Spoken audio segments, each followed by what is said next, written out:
Après avoir réfléchi sur l'essence de l'amour et sur sa signification dans la foi biblique, une double question concernant notre comportement subsiste. Est-il vraiment possible d'aimer Dieu alors qu'on ne le voit pas? Et puis, l'amour peut-il se commander? Au double commandement de l'amour, on peut répliquer par une double objection qui résonne dans ces questions. Dieu, nul ne l'a jamais vu, comment pourrions-nous l'aimer? Et d'autre part, l'amour ne peut pas se commander. C'est en définitive un sentiment qui peut être ou ne pas être, mais qui ne peut pas être créé par la volonté. L'Écriture semble confirmer la première objection quand elle dit si quelqu'un dit j'aime Dieu alors qu'il a de la haine contre son frère, c'est un menteur.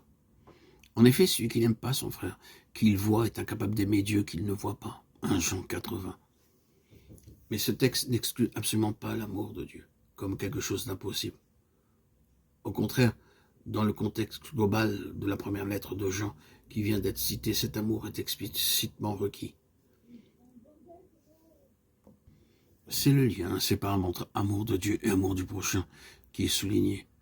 Tous les deux s'appellent si étroitement que l'affirmation de l'amour de Dieu devient un mensonge, si l'homme se ferme à son prochain, ou plus encore s'il le hait. On doit plutôt interpréter le verset johannique dans le sens où aimer son prochain est aussi une route pour rencontrer Dieu, et où fermer les yeux sur son prochain rend aveugle aussi devant Dieu. En effet, personne n'a jamais vu Dieu tel qu'il est en lui-même. Cependant, Dieu n'est pas pour nous totalement invisible, il n'est pas resté pour nous simplement inaccessible. Dieu nous a aimés le premier, dit la lettre de Jean qui vient d'être citée, Jean 4:10. Et cet amour de Dieu s'est manifesté parmi nous. Il s'est rendu visible, car il a envoyé son Fils unique dans le monde pour que nous vivions par lui. 1 Jean 4:9. Dieu s'est rendu visible. En Jésus, nous pouvons voir le Père. Jean 14:9. En fait, Dieu se rend visible de multiples manières.